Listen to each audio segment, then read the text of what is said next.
Yes, alright, the lads. Welcome back to Cossy's Arsenal podcast. My name is Cossy, back again this early morning with another Arsenal transfer update, an Arsenal takeover update as well. We're gonna be speaking Daniel Ek, we're gonna be speaking Stan Kroenke, we are gonna be speaking Martin Odegaard, Bruno Guimaraes, and more and more and more and more. Please do smash the like button. Please make sure you subscribe to the thing. Make sure you do subscribe to the thing, people, and of course make sure you do turn on the notification bell as well, because when it comes to Arsenal content, you are in the right place. Good morning to you, good afternoon to you, good evening to you, wherever you are in all parts of the world. I don't care where you are, I don't care where you're coming from, as long as you subscribe to the thing, as long as you've hit the like button, as long as you follow the thing, you are the real fam and you are my real brother. So we're gonna speak a lot, people. We're gonna really speak a lot this early morning. Daniel Ek, there could be a loophole in Kroenke's financial books and records, and maybe we could see another set of takeover talks, takeover saga, takeover rumors. We're gonna speak about that. We're gonna dive into that. But of course, Arsenal can also now get their midfield duo, their perfect midfield duo, for just 70 million pounds. I think that would be the best, the best deal we can ever do in this window. Get Bruno Guimaraes 35, get Martin Odegaard 35. I'm gonna be updating you about those deals, and I tell you how that is, really possible. Anyway, let's get the party started. So to start the party, I want to start off Daniel Ek and Stan Kroenke. Daniel Ek could be in the Daniel Ek. Stan Kroenke could be in the mud. Now, what is happening is it's funny. If you do not understand American football, you're on the same page like me. But I'm going to try to make you understand why Kroenke could be forced to sell Arsenal in order to raise some money. So what happened actually is Stan Kroenke bought a club in America, in American football, an American football club, and the club is called the Rams, right? So they are called the Rams, and initially the Rams were based in St. Louis, the city. So their location was St. Louis. In 2016, Stan Kroenke pushed for a relocation from for the Rams to move from St. Louis to Los Angeles, and I think I reported that when I was speaking about in a video. I think it's around 3 months ago.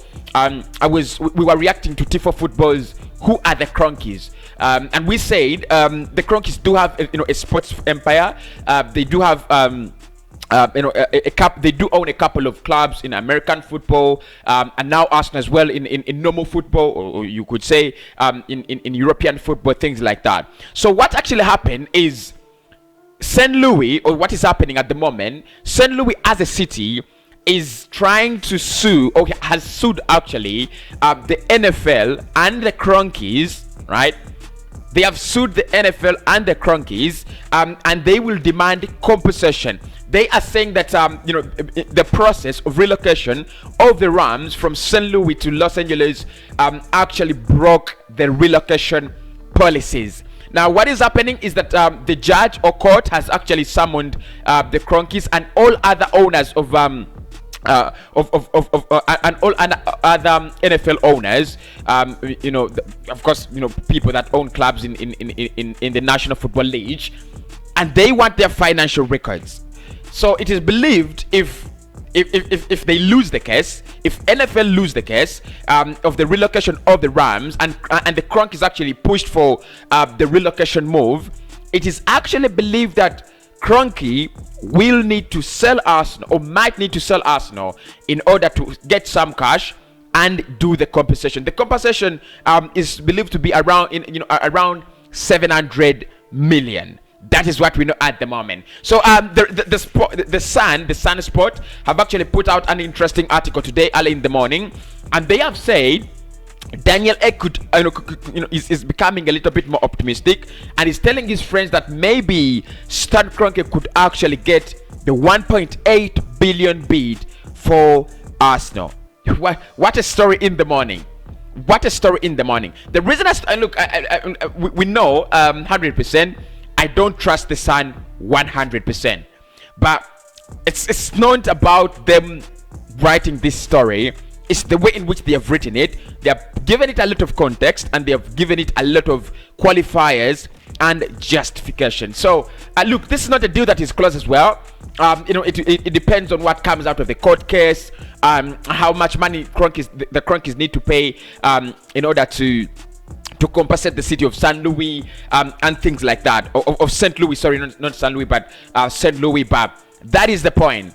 If Cronky loses the case and he needs to pay around 700 million in compensation to the city of St. Louis, many people, it is believed, many reports believe that the billionaire, the American billionaire, could actually go down on his knees, sell Arsenal, and let us move on. Let me what you think about that story in the comment box below. Let me what you think about the story in the comment box below, and we will discuss it later on a live show with my man Glenn. And of course, you'll have a chance to call in and give me your thoughts as well. So let's move into the transfer business, because that is where our focus this month has been, and last month. And I want to say, people, thanks everybody who supported this channel this month. We were literally on our knees 4 months ago. The channel is bright. The channel is bright, and that's what we want to do, and that's what we want to achieve. We want to have a channel that really gets miles and miles of mileage. So speaking about the 70 million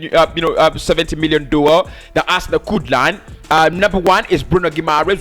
We spoke about Bruno Guimaraes yesterday in the evening, and I gave you a detailed account of why Lyon would sell, and of course why Arsenal could actually finally get their man. Now, what is happening at the moment is that Bruno Guimaraes is playing with Brazil in the Olympics, despite the fact that Arsenal have actually made an initial offer. We don't know how much that was, but we have made an initial offer to get in Bruno Guimaraes. The player is still out in the Olympics. Of course, it takes us to the Ben White saga. It takes us back to the Ben White saga. Wait for the Euros, wait for the Olympics. When the player leaves the Olympics, he goes to rest for some time. After the rest, then the deal actually comes up. We don't have a lot of time to waste like that. We actually don't have a lot of time to wait for players. But is he I think, is he worth waiting for? I think he is worth waiting for. He's a very, very good player. Very, very good player. And with the Manuel Locatelli situation at the moment, that Sassuolo and Juve are going to have a meeting. That's according to Giovanni Cannavelli. He says Sassuolo and Juve are going to have a meeting today. He has confirmed that there is a bid from Arsenal, and he has also confirmed that there is another English club now in the mix. That is believed to be Chelsea or Manchester United. Those two should be one of the clubs, or Liverpool as well. But he has not actually said which English club, but he says there is another English club in talks as well. A bid from Arsenal, and Juve are also very, very focused. Giovanni Cannavelli says they would want to sell to Juventus. They want to sell to Juventus, and he also says the player also wants to move to Juventus, but there is a big disparity, between the valuation of the two clubs in the player. So we still wait for what's going to happen today. I hope to report. I hoped to report on that as a different story, but it will be really a regurgitation. We've spoken about these things, transfer decisions this week, transfer decision on either Wednesday, Wednesday, Thursday, Friday. So it would be kind of boring if I did a video speaking about Manuel Locatelli decision today again. So I decided to just let you know that Juve and Sassuolo are having another meeting, and maybe that one could actually break the camel's back. Right. So the other 35 million pounds, obviously, the first 35 million pounds will be spent on Bruno Guimaraes. Of course, Lyon have come out and said we want 35 or no deal. We want 35 and above or no deal. You bring anything less than that, we are not going to do any business with you. And I've already told you, it's not so comfortable for Lyon. Yeah, they might want to back because they're used to backing in the market, especially when they're selling their players. They sell them for astronomical fees, but they don't have the yard to back they don't have the yard for themselves to back alone.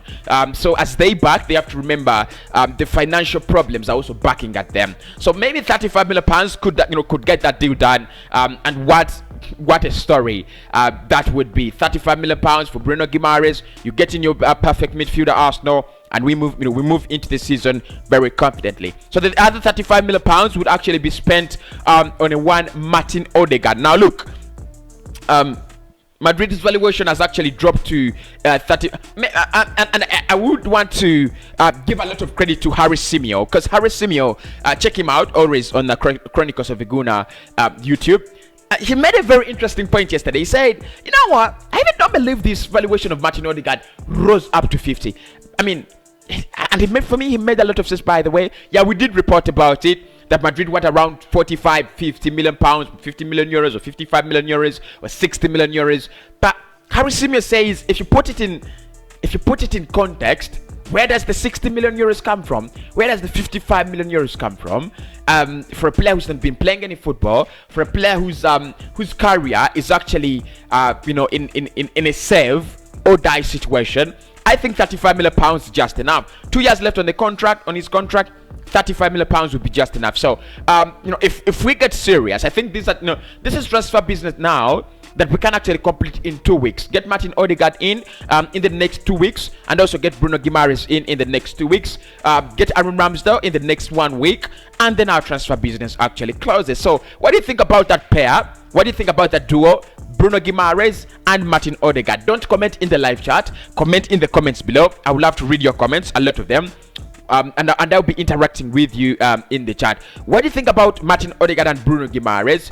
How would you rate that transfer window? 8 out of 10, 9 out of 10, 10 out of 10, 6 out of 10. I would personally give it a 7.5 out of 10. Very young players with a lot of potential. They will develop at some point in time, and I think Arsenal will have done some good piece of business. What do you think, people, in the comments below? Do smash a like on the video. Do subscribe to the channel. Obviously, I love you so much, and you love me too, I know that. I'll speak to you very soon, probably in the next one. Kwaheri for now.